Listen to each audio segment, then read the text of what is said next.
Everything in our life is controlled by 3 decisions. And I think one of the most powerful things we could do to serve you is have you become clear of what the controlling force is that's controlling the quality of your life. And you and I both know it's not the amount of money in your pocket, it's not who you know, it's not even what you've been through.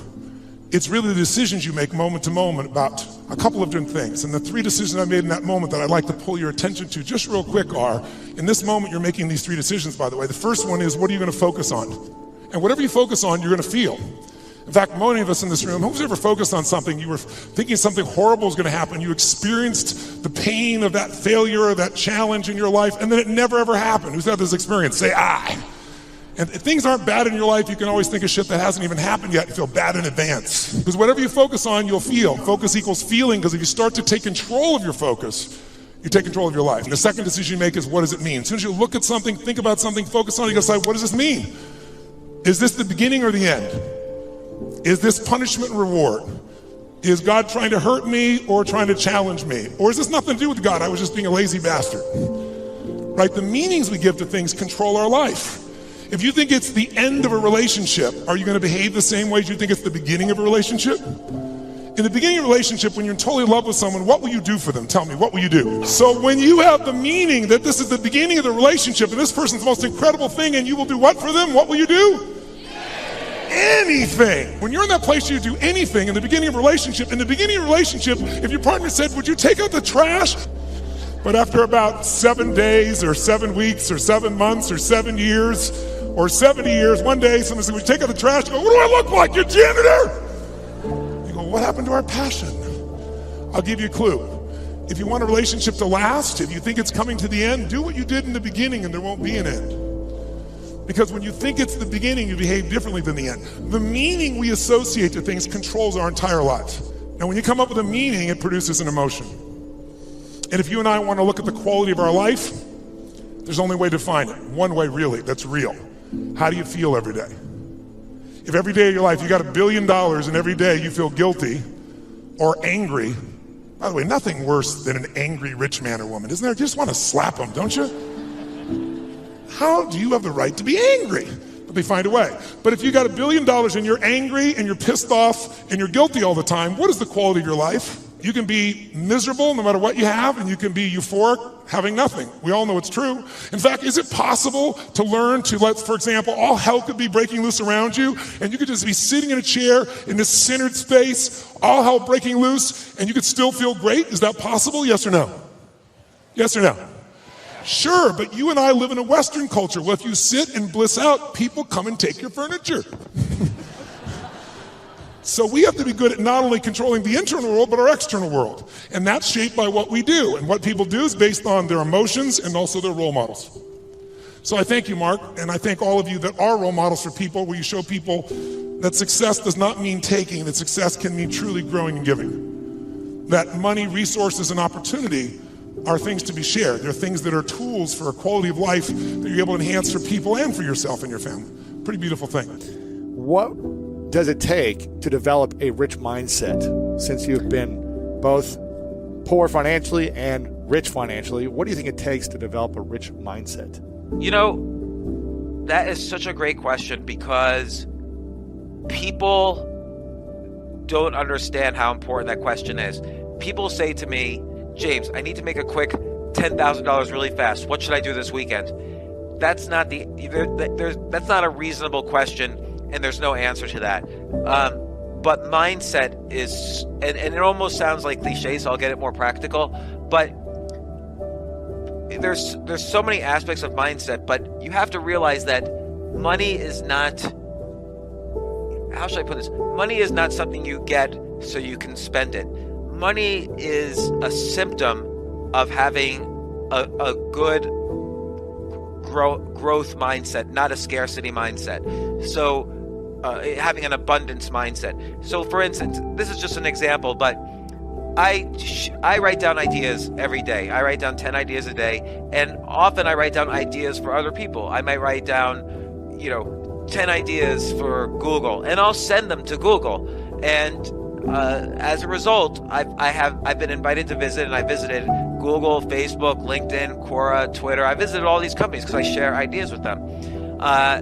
Do you know who Charlemagne the God is from Of course, the Breakfast Club? Great guy. So I once sent him a list during the pandemic. I sent him, hey man, I heard this recent interview you did with Joe Biden, and there was something you said there that really intrigued me. And so I outlined, just for the fun of it, I sent him an outline of a book I felt he should write. And I said, just ignore this note or do it. I don't care. And he did it, and he wanted to involve me. And I said, no, just do it. You should do this book. And what circumstances happened that I ended up doing it with him, but I really was fine if he had just done it. And people ask me, aren't you afraid of sharing your ideas? Won't people steal your ideas? And yes, sometimes. I once shared an investment idea with a billionaire guy who said he would do it with me, and then he didn't, and he made literally hundreds of millions using this idea. And he called me 2 weeks later and said, oh, it turns out I already did it. And I'm like, how did you already do it when you didn't even hear about it when I told you it? But people steal ideas. But I have an abundance mindset. It's not like this is my only idea ever. I'm going to if it was verification that I had good ideas, the fact that he stole it and it worked. So you have to have an abundance mindset about everything. Like some people say, oh, don't have the Starbucks for $7 when you could get on the corner for $1. Now, admittedly, some people can't afford the $7, but that's, a different category. They shouldn't spend the $7. But in general, most working people can go out and buy a hardcover book, or can get a economy premium when they fly instead of just economy. But they're worried about the extra $30, and they figure, oh no, if I saving is the same as making. And that's not true, because you can't you can make more than 100% of your net worth, but you can only save 100% of your net worth. So it's very different from making money. And so money is just an energy of having good creative ideas, sharing your ideas widely, helping other people execute on their ideas, and then wealth and abundance come back naturally, as cliche as that sounds. Now, you have to have ideas, you have to have execution ideas, you have to have a strong network, but you get a strong network by having an abundance mindset. So if I'm always sharing ideas with people, hey, I just read your book, you should do this, this, and this to market the book, or this, and this to monetize the book in different ways, like do a course, or do some merchandise, or do this. So as long as you're always sharing, you're the person people call when they have an extra opportunity. I write about this in the book, actually. I call this the Google technique. So Google is an interesting website in that when I go to Google and I say, Google, can you tell me about what's the best motorcycle I should buy? The first thing Google says to me implicitly is, listen, James, we don't know anything about motorcycles, but we've done the homework, and here are the top 10 websites you should go to if you want to find out about motorcycles. And just being honest, these 3 websites paid us to say this. Right. And they measure success by how quickly people leave their website. But what website do you go back to when Google, what does this rash mean? Is it something I should worry about? Google's the place you go. Mm-hmm. So the Google technique, this has made Google, this one idea, this one concept has made Google $1.5 trillion value. As opposed to like, oh, we can't tell you about motorcycles unless you subscribe to us or whatever. So by sharing and sending people away from them, that's the best way to create value. So now you can do this technique individually. If someone says, hey, can you introduce me to someone who could be a co-founder of my company? Sure. Here's this person who's a good programmer. You don't need to pay me anything. Don't worry about it. You might not be worth $1.5 trillion using this technique, but you'll be worth something, because there's opportunities always flow back. And it's not woo-woo to say this. It's not like an energy thing or a karma thing. It's just that's how abundance.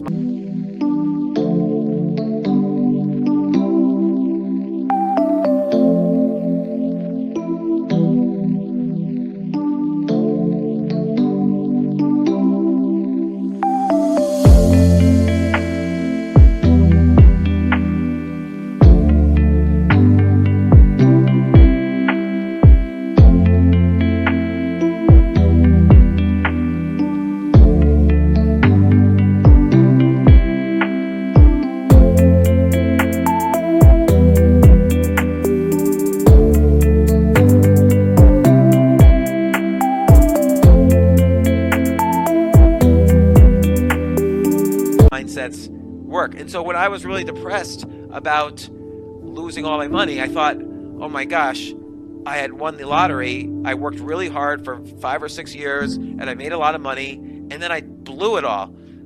I had to realize that I didn't win the lottery, that I didn't just get lucky, that I needed to just start coming up with ideas again and exercising my idea muscle. And I was so depressed. And then just a few months of writing down ideas, I felt like my brain was coming alive and like neurons were connecting, and it was like magic. And then things started to happen. I started to do things, because that's the key really, is taking the ideas and then doing something with them. Not all of them, because most of the ideas are bad. You're just exercising the idea muscle. But doing stuff, I just came to life again. For the first, it was like years of depression, and then it was like I was a new person just doing this. Stay strong, have faith, keep pushing through. I've said this before, and I'm living proof of it, is that on the other side of your struggle is something good. On your other side of your struggle is something better. On the other side of your struggle is some sort of success. It's time. It's time to face some adversity.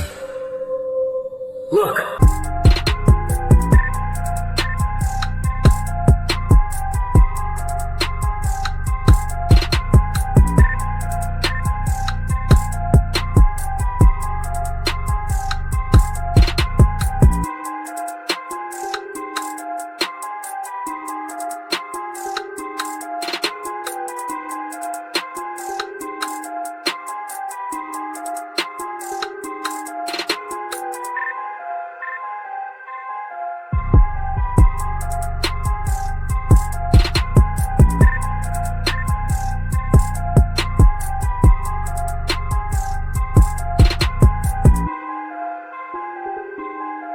Look around you. You are here now, in the present time of greatness. I stand here and I look into your eyes and I feel the spirit of a warrior. I feel the spirit of a gladiator. You have not come this far to come this far. You have not sacrificed the hours, days, weeks, months to taste defeat. You have the warrior spirit in your soul. You have the warrior mindset. And now they want to throw shade at you, but your shield deflected it. You tell them winning in progress over here. So please eliminate the negative vibe. It's time to remove them from your circle and find yourself a positive tribe. When you can realize that your worst days were truly your best days.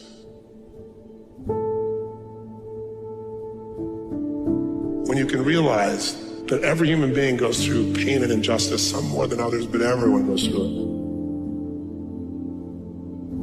it. Everyone's had someone be completely unjust to them. Everyone has had someone hurt them who they loved and cared for deeply, or they trusted, or they looked to for support or love. It's part of how we grow.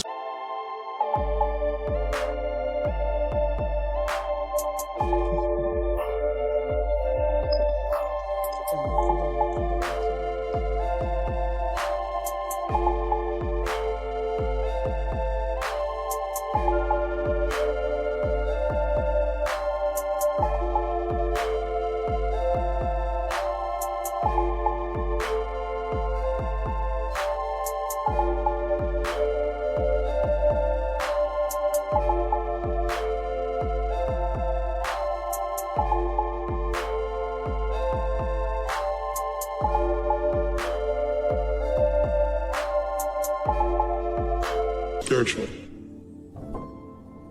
And the decisions we make in this moment, which are based in either love or fear. We can get so wrapped up in the details. How fast your race time is going to be, how much money you're going to make on this deal, what the coach is going to say, what are you going to write. We get so wrapped up in these details, we never get started in the first place. This is fear of success. This is fear of not knowing, and this is called faith. Go where there's no path and leave a trail. Don't focus on the fear. The fear is going to be in the room anyway. It's how you deal with things at that age. And then you grow up, but you don't necessarily shed that habit, that mentality. And it becomes obvious, right? I mean, you can talk to someone for 30 seconds and you know right away if they have that victim mentality. The world falling down. They're tired. They have so much to do. They're so busy. X, Y, and Z. I start to say, what if I can pull this off? It's the what if I can pull off a miracle. What if I can become someone that no one thinks I can be?